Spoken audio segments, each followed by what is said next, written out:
If I may call this meeting to order. Honorable leaders, Excellencies, Secretary General, ladies and gentlemen, it gives me great pleasure to commence the opening formalities for the 51st Pacific Islands Forum Leaders meeting and the commemoration of our 50th anniversary as a forum family.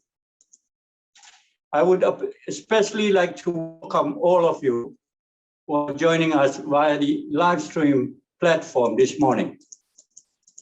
To begin, in keeping with our Pacific tradition, I would like to call upon Prime Minister of Papua New Guinea, the Honorable James Marama, to provide us with a prayer to bless our proceedings.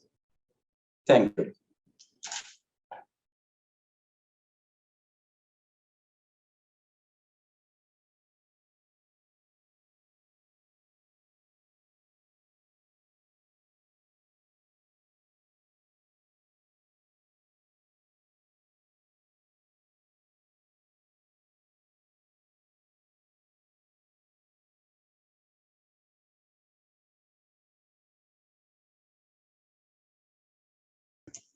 May I invite Prime Minister Marama to lead us with a word of prayer.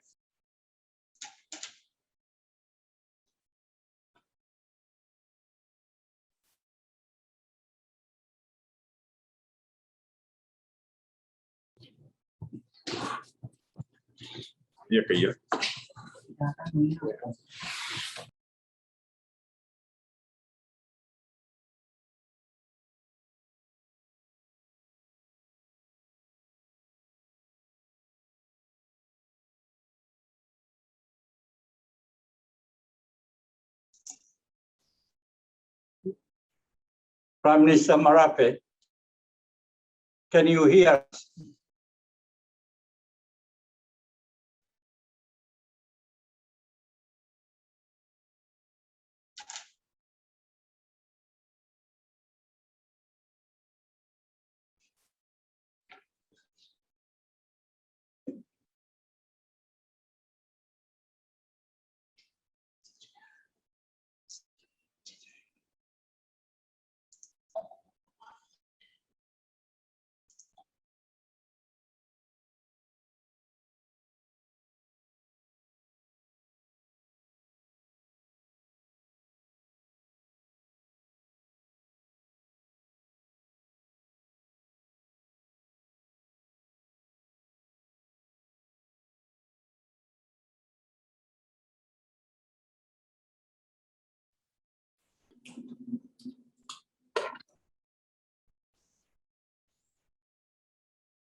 Invite Prime Minister Marama.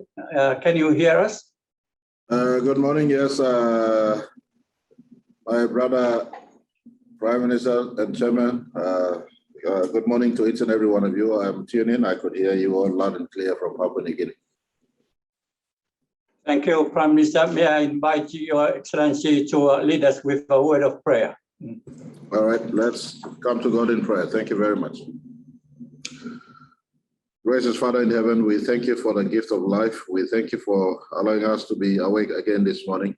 We thank you also for ensuring that we as stewards of the Blue Pacific are able to be gathered in this manner, especially on the anniversary of our important Pacific Island Forum, in which we've been congregating in this manner for the last 50 years.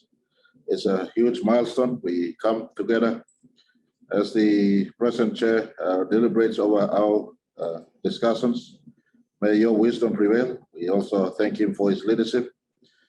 We think of also the incoming chair as he takes over the important leadership to ensure we all remain focused on the issues and agendas that affect us. We thank you also, God, for ensuring that despite the COVID-19 and despite many challenges that face us in the IC, you're able to sustain us thus far.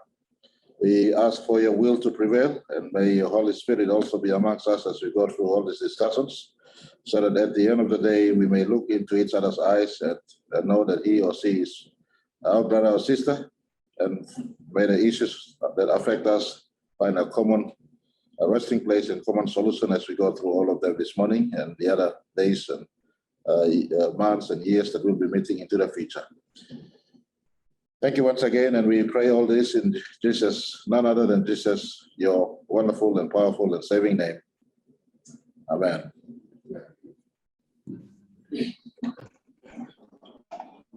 Thank you very much, Prime Minister Marama, for leading us with a word of prayer. Excellencies, honorable leaders, it is indeed a pleasure to address you as Forum Chair one last time. At the outset, allow me to acknowledge you all, fellow leaders, for your enduring support in our numerous endeavors together as a Forum family over the course of these past 2 years. There is no question that without your support, it would have been very difficult to discharge my functions as chair of this AUKUS organization. Let me also convey my thanks to the Secretary General, Mr. Henry Puna, and your Secretariat, and indeed our broader CROP family, as well as our dialogue partners and the broader Pacific community for the support conveyed to Tuvalu over the course of our chairmanship. In the same vein, I also take this opportunity to acknowledge former Secretary General McTaylor for her invaluable stewardship and vision over the course of her tenure, but especially during our time as Forum Chair. As I reflect on our tenure as Forum Chair, I am reminded of the theme which Tuvalu chose for the 2019 Pacific Islands Forum, securing our future in the Pacific. Indeed, honorable leaders, I believe our collective actions and achievements over the past 2 years have been in the continued service and attainment of this objective. The work on the 2050 Blue Pacific Strategy, the work to safeguard and protect our maritime zones in the face of sea level rise, the development strategies to facilitate both health and economic recovery from the impacts of COVID-19 pandemic are examples of the building blocks designed to contribute to the securing our future in the Pacific. COVID-19 pandemic has no doubt proved a formidable challenge to our normal way of life in the last 2 years.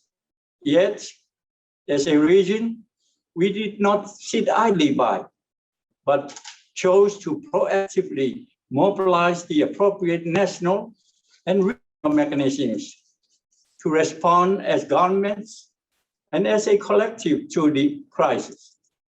The establishment of the Pacific Humanitarian Pathway under the Pakeetapa Declaration has enabled the movement of nearly 300 metric tons of medical and humanitarian supplies, as well as 200 technical staff across the region.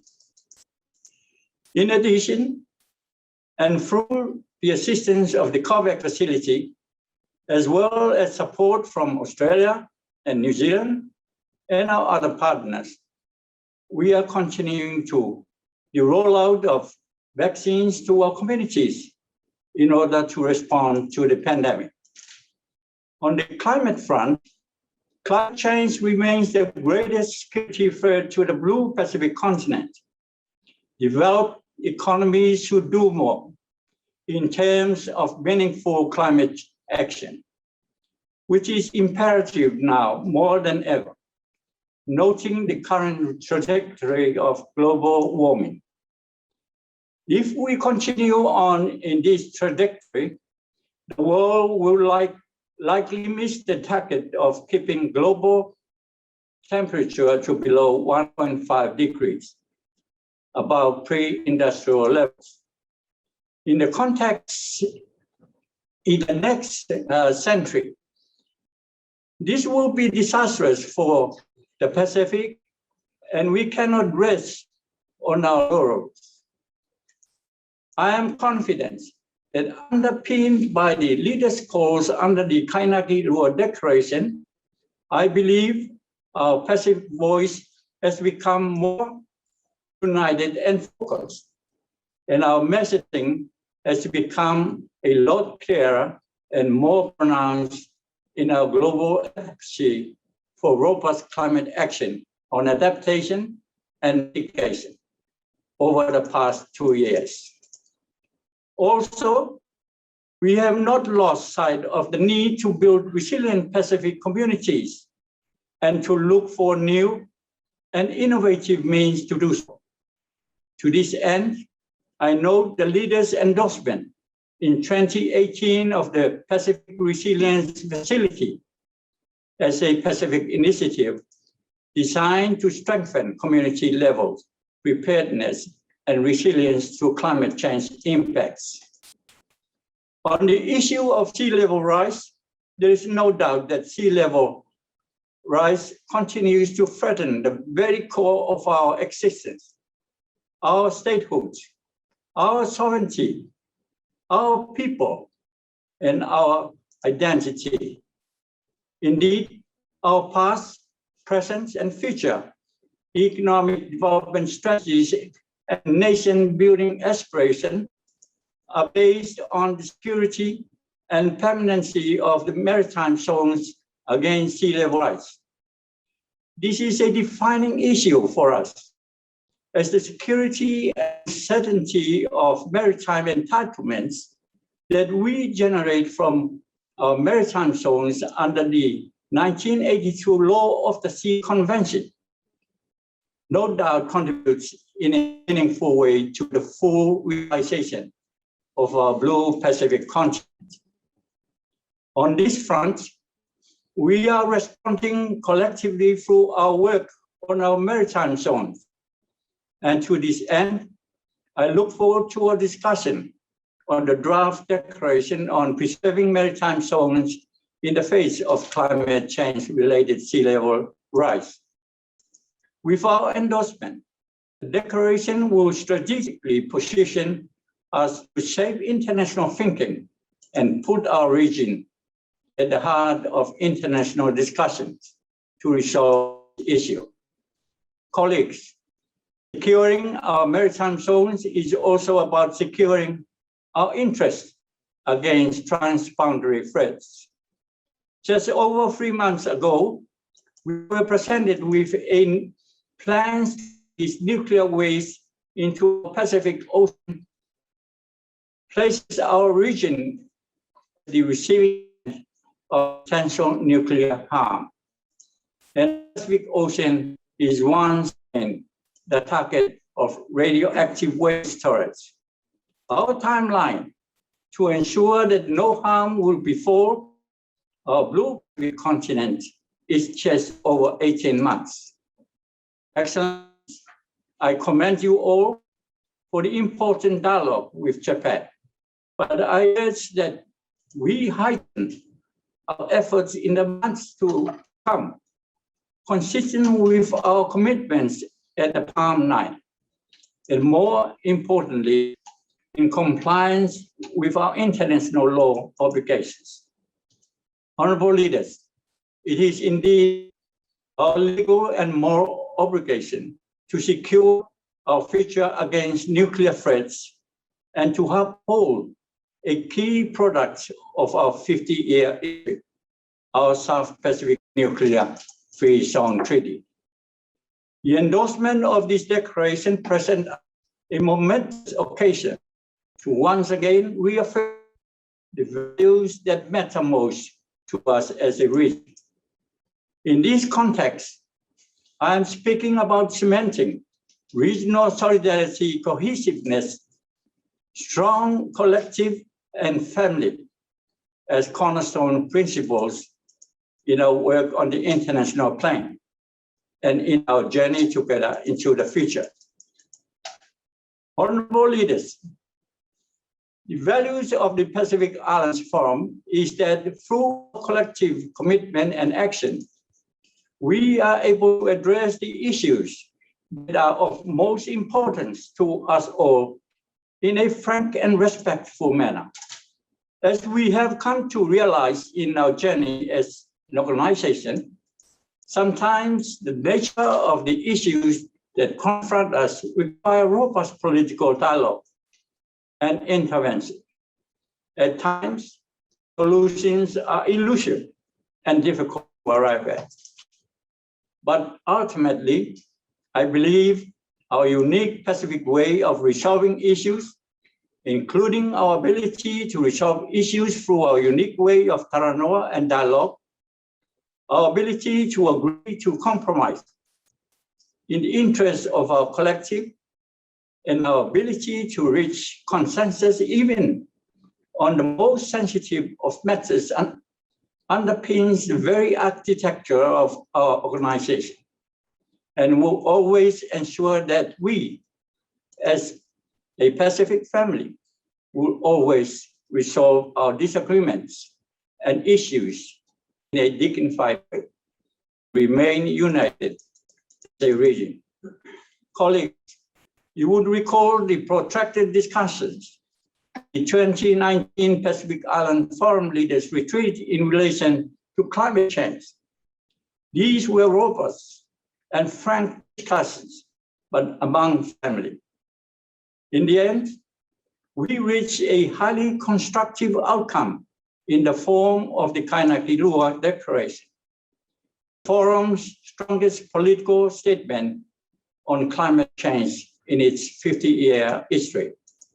Honorable leaders, this is a true testament not only to the strength of our voice, but also the strength of our unity as a collective. As you are well aware, we are in the midst of another dialogue within the family related to the potential withdrawal of our Malaysian brothers and sisters from the Pacific Islands Forum. On this front, let me be clear in my belief that the way forward for this matter requires the same approach, continued dialogue about what we seek, compromise for the greater regional good, the reaching of consensus based on our Pacific ways and traditions, and ultimately unity and solidarity. Fellow leaders, let me go further and reiterate my belief that unity and solidarity for us is not simply a nicety, but a necessity, placed upon us by the extraordinary and unprecedented circumstances which we face, shaped by our own history and the conditions confronting the globe, such as that of COVID-19 and climate change. And it is in the context of these challenges that we think and act as a interconnected one blue Pacific continent. Honorable leaders, in closing, and the occasion of this 50th anniversary of the Pacific Islands Forum, inspired by the sentiments of the founding fathers of the Pacific Islands Forum, sought to chart our own course towards a region of peace, harmony, security, and prosperity. In the context of some of the greatest challenges ever faced our blue Pacific, I believe that our ability to achieve our founding fathers' vision and to secure our future in the Pacific is as one forum family, motivated by the strength and purpose of the unified Pacific continent. As tomorrow's time in share draws an end, I am confident that the people and the government of Fiji, as the forum chair, will continue a proud legacy and urge us to greater heights and achievements in the months ahead. May I now invite Prime Minister Bryan Marama to assume the chair of Pacific Islands Forum and provide his remarks. I thank you. After that.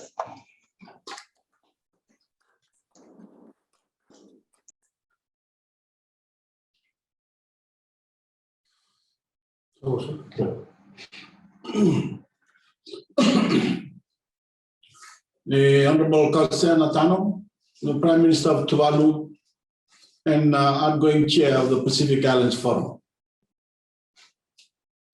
Excellencies and colleague leaders of the Pacific, the Secretary General of the Pacific Islands Forum, people of the Blue Pacific joining us this morning via live stream. Bula Binakan, and good morning to you all. I thank you all for accepting my invitation this morning to officially begin the 51st Pacific Islands Forum and related meetings and mark our 50th anniversary as the Pacific Islands Forum. I can only hope that I will be able to continue the strong leadership that Prime Minister Natano has shown during his tenure as our chair. We, the leaders and people of the Blue Pacific, are indebted to Prime Minister Natano and the people of Tuvalu for all we have achieved in the past 2 years. They have our deepest appreciation and gratitude. I also wish to thank Dame Meg Thilan for her fortitude, her wisdom and elegance. I am indebted to her for consistent efforts to rebuild Fiji's relationship with the Forum. Thank you too, Dame Meg, and to the government and the people of Papua New Guinea for allowing her to serve the region, which she did with passion and pride over the last 6 years.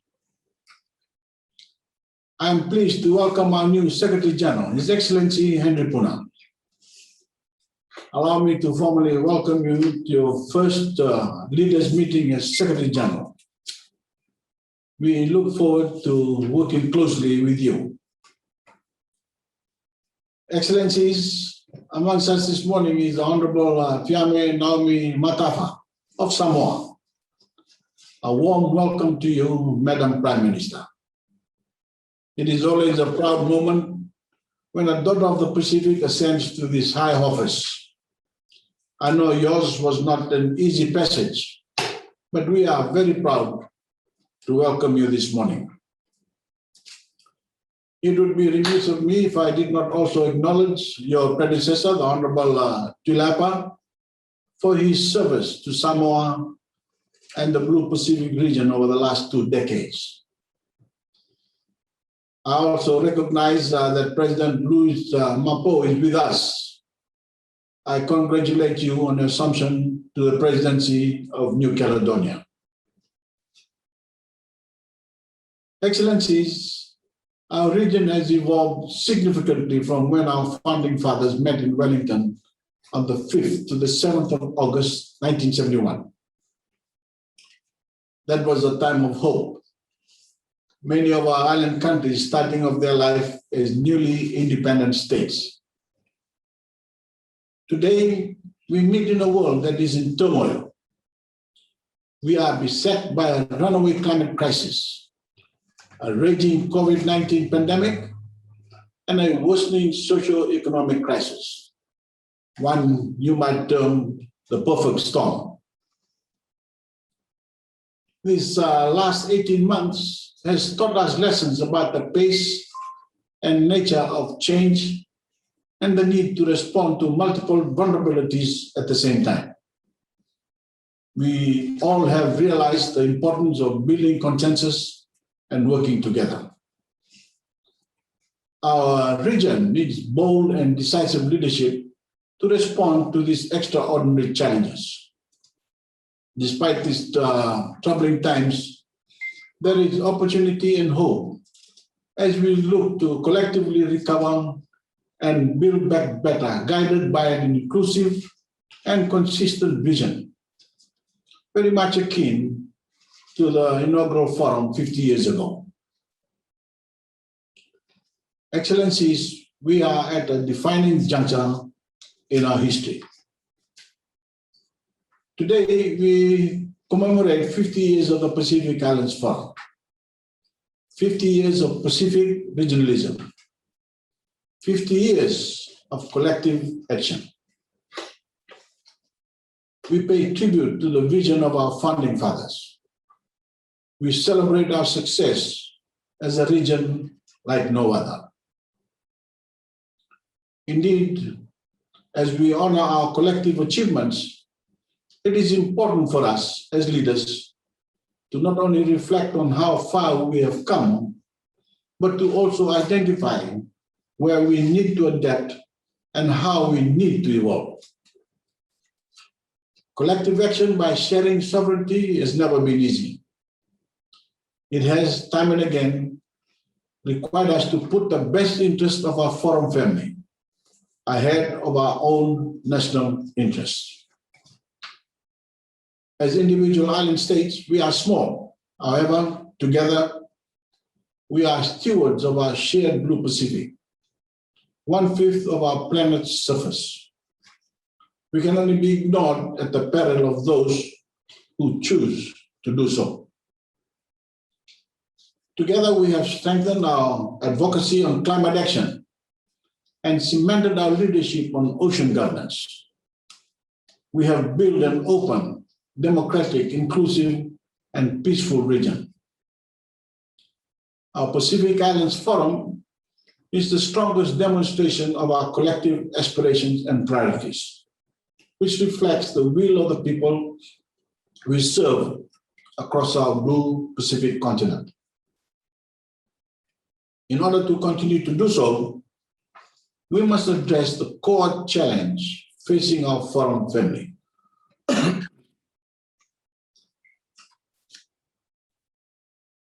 To our Micronesian brothers, I offer my deepest apologies. We could have handled this situation better, but I remain confident that we will find a way forward together. I hope this meeting provides an avenue for frank dialogue amongst us. Whilst I do not expect us to resolve our issues today, I hope our discussions will provide the guidance and wisdom required to frame our dialogue in the coming months to address our differences and renew our solidarity as one forum family.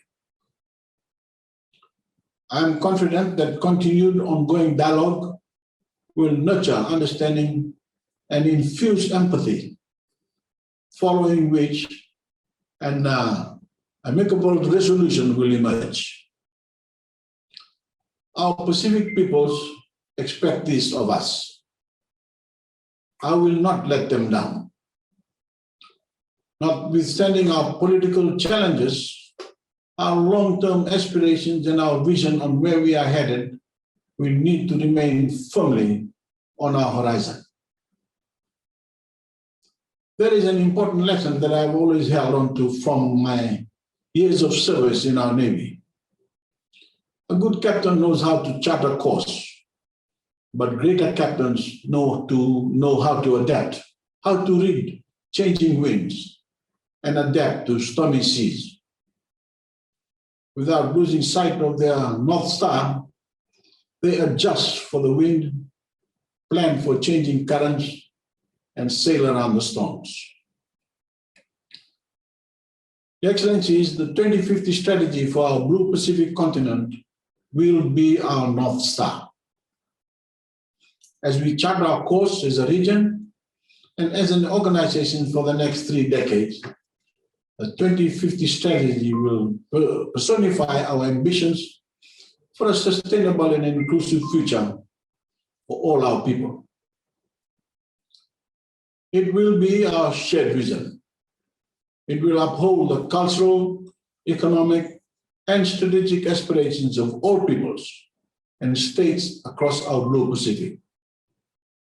In a world where political decisions are increasingly settled based on geopolitical considerations, how we act as a collective and how we progress our shared priorities will define our success in protecting and lifting our peoples and communities into the future. None of us can do this alone. Excellencies, the tone, the quality, and the type of Pacific regionalism required to address our current and emerging challenges will be the defining aspect of the 2050 strategy. Excellencies, I had initially hoped that when we convened here in Fiji for the 51st Pacific Islands Forum, the worst of the COVID-19 pandemic would be behind us. The future is uncertain, but I'm confident that we all have our Blue Pacific at heart, and together we will work through the challenges before us. Before I conclude, allow me to also thank you all on behalf of the people of Fiji for your generous support, your solidarity, and your prayers for the people of Fiji as we respond to the heartbreaking COVID-19 pandemic. We are determined to achieve 80% vaccine coverage of our eligible population by October. As we reopen our skies soon thereafter, we will look forward to welcome you all to Fiji in person over a bowl of kava in the very near future. Minakasaku haleo.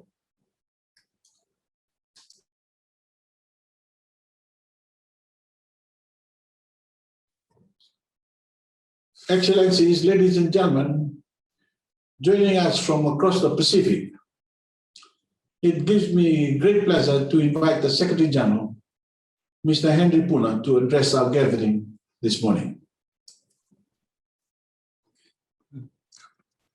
The Honorable Josiah Bani Marama, Prime Minister of Fiji and Chair of the Pacific Islands Forum. Prime Minister of Tuvalu and the outgoing Forum Chair, the Honorable Kausiana Tano. Honorable leaders of our Blue Pacific, Excellencies, and all the people of the Blue Pacific. Kia orana, bula vinaka to you all, and warm Pacific greetings. It is my distinct honor to be able to address you today as your Secretary General. At the outset, please allow me to share my condolences and sympathies to honorable leaders here present, and indeed to families throughout our Pacific whose lives have been disrupted as a result of the COVID-19 pandemic. These are indeed unprecedented times, but we must continue to work together to get through these challenges. I also echo the sentiments of the Forum Chair in welcoming and congratulating the two newly appointed and history-making leaders at the table, the Honorable Fiame Naomi Mataafa, the first woman Prime Minister of Samoa, who I've had the pleasure of working with on regional projects in my earlier life, and the Honorable Louis Mapo, President of New Caledonia, whose appointment as the first Kanak president is indeed a historic moment for the people of New Caledonia and for the region. By the same tenor, I too must acknowledge and honor the remarkable service of the Honorable Tuilepa Malielegaoi of Samoa to both his country and to our region.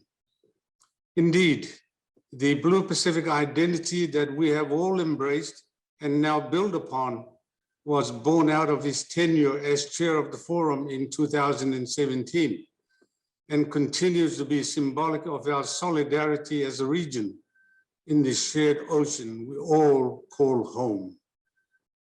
Finally, allow me to also add my own personal acknowledgement and tribute to the work and leadership of my predecessor, Dame Meg Taylor of Papua New Guinea, Indeed, she has worked carefully, tirelessly, and consistently with our members to reshape, refocus, and reinvigorate the practice and approach to Pacific regionalism.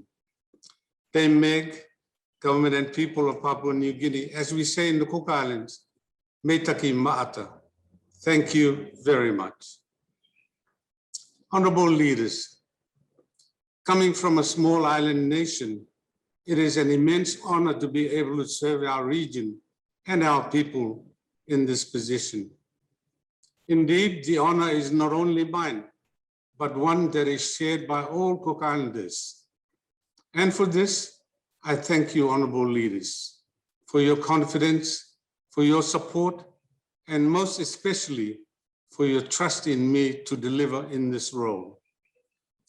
As we commemorate our 50th anniversary as the Pacific Islands Forum, let me convey my sincere congratulations to Forum leaders on this momentous occasion and a very significant milestone for our organization and for our region. 5 decades ago, this forum was born out of a desire by visionary Pacific leaders to pursue our own unique and strategic interests as a collective, free from outside influence, to address our common challenges through our unique Pacific way. Despite the passage of 50 years, I cannot help but admire how we as a region have been steadfast in our commitment to bring to fruition this vision of our forefathers. This is especially true when, upon reflection, we realize that back in 1951, some of us were either young, teenagers, or toddlers, or even yet to find our way into this world. Indeed, the forum is not and has never been about a single entity nor individual countries. It is about all of us as a collective and how we work together to address our common challenges and create opportunities for the greater good of our people. Honorable leaders, over the years, I have seen firsthand the value of this forum family, both to our region and to our people. Allow me to list some of our key successes on the global stage. Supporting territories achieve their self-determined aspirations through the UN system. The reflection of Pacific interest in the United Nations Convention on the Law of the Sea. The creation of an ocean-related sustainable development goal through SDG 14, and our collective efforts in the negotiation and adoption of the Paris Agreement. Within our region, we established a nuclear-free zone, designed a world-renowned collective management system for our tuna fishery, continued to progress peace and security for our people, and advance our economic and trade interests within the region and internationally. And as we mark our 50th anniversary, we are faced with unprecedented challenges. We're in the midst of the worst global pandemic in a century. Our very existence is being threatened by climate change. Geopolitical competition continues to intensify within our region.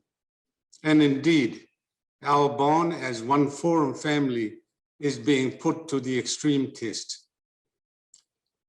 But, Excellencies, challenges are not new. Differences are not unexpected. And resolution and unity will always remain our objective. Yes, our regional relationship with each other and as a collective are being challenged. But I believe that from these challenges, it will reinvigorate our inspiration, our ownership, and our maturity in our relationships. And the only way we can ensure this is together. Many have underestimated the value of a good conversation. But as we all know in the Pacific, conversation and dialogue are cornerstones of our way of life. And with this, we will emerge stronger. Of this, I am certain. Excellencies, I remain grateful for the opportunity to serve you, to serve our region and our people. In my time as Secretary General, there are a number of priorities that I wish to support to the fullest of my capacity.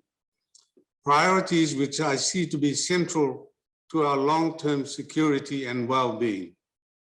These include climate change, oceans, maritime boundaries and sea level rise, nuclear issues, as well as ensuring that we respond effectively to the short and medium-term impacts of COVID-19. I assure you all of my utmost commitment to undertake to the best of my ability the responsibility you have entrusted to me.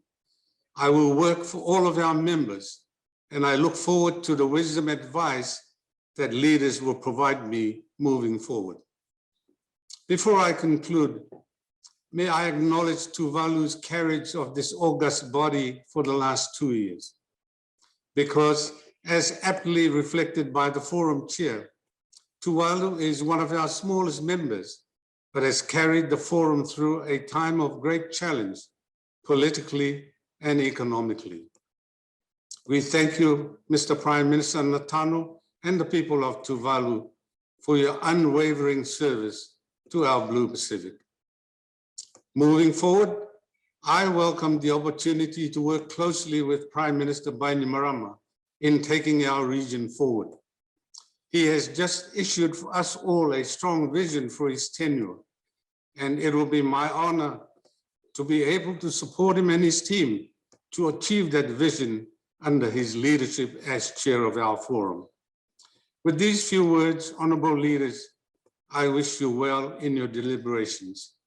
Meta ki mata, whakawhitai lasi, vinaka wakalevu. May God bless our Blue Pacific. Now, Secretary General. Excellencies, in commemoration of our 50th anniversary, I invite the Secretariat to screen the video that has been collated to mark this milestone in Pacific regionalism.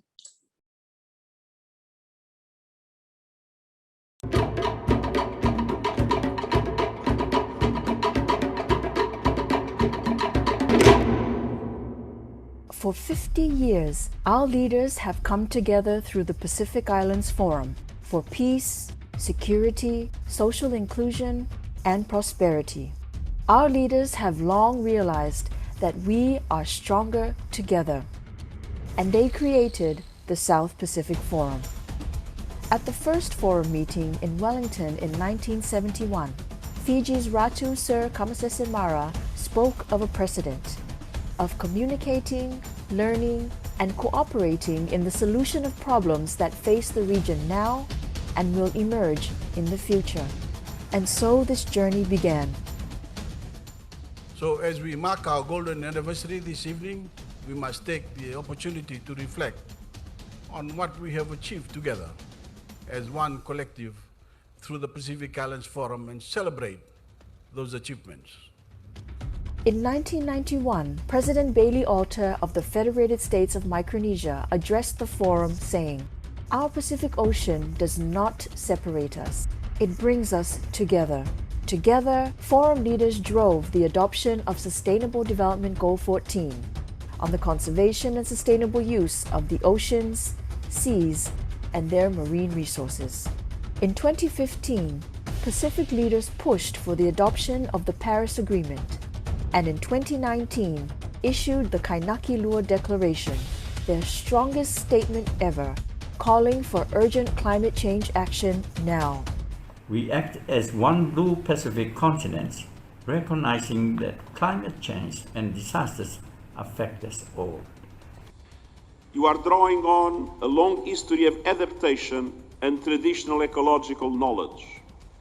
You are challenging the status quo, and you are in the forefront of global climate negotiations.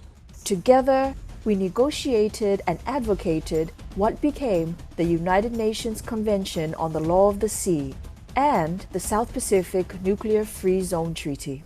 Together, the leaders drove economic and trade development.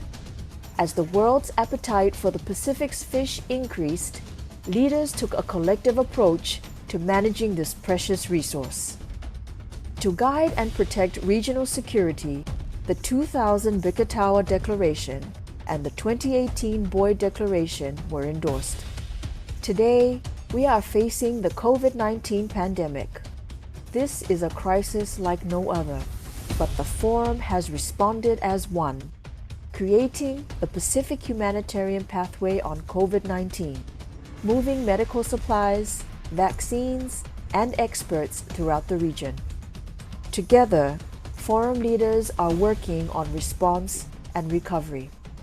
In 2018, President Wanga of Nauru said, "We must once again summon our will to lay out a clear vision for building a strong Pacific."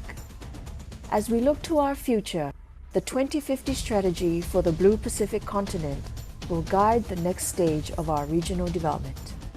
It will build on the original vision of our founding leaders for a Blue Pacific where all our people can lead free, healthy, and productive lives. Our people, our islands, our will. United we stand in one Blue Pacific.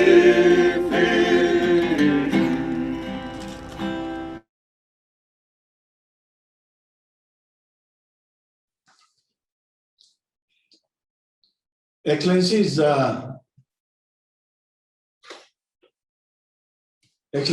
you would recall that I had committed to inviting the President of the United States, His Excellency Joe Biden, to join us for our 51st session to support and strengthen our advocacy on urgent climate action now.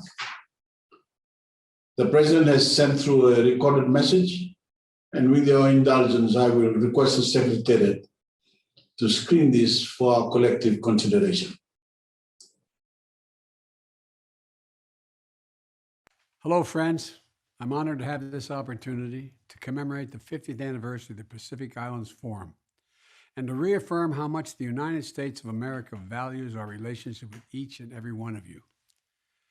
Mr. Prime Minister, thank you for the invitation and for Fiji's leadership of the Forum through a time of significant challenge to the region and to the world. Of course, there is no more immediate threat to all of us than COVID-19. This pandemic has taken a heavy toll on the lives lost, and there's a lot of them, and they can never, ever be replaced. And the economic impacts are going to require all of us to work together to drive an inclusive, sustained recovery. But the first step is ending this pandemic. We know how to do that. Vaccinating as many people as possible, as quickly as possible. The United States has already provided more than 80 million doses from our own supply to partners around the world, including several of your nations, with millions more coming in the coming months. We're also buying and donating 500 million Pfizer doses for distribution through COVAX starting this month. We're not attaching any strings or conditions to these doses. This is about saving lives. This is also why we're committed to being a global leader in climate change. The Pacific Island nations know better than anyone that averting the worst effects of climate change is going to save lives. Or put it another way, if we don't, we're going to lose a lot of lives. You're already feeling the impact of having to adapt. The United States is committed to dramatically reducing our emissions by 2030 and building resilience into vulnerable communities globally. We're doubling our annual contribution to climate finance for developing nations and tripling our finance for climate adaptation. The United States is a proud Pacific power and will continue to be an active, engaged partner in the region and a friend to all your countries. A free and open Indo-Pacific is vital to each of our nations' security and prosperity and to all our shared futures. Thank you, and I hope you have a very productive Leaders Retreat. I wish I could be personally with you.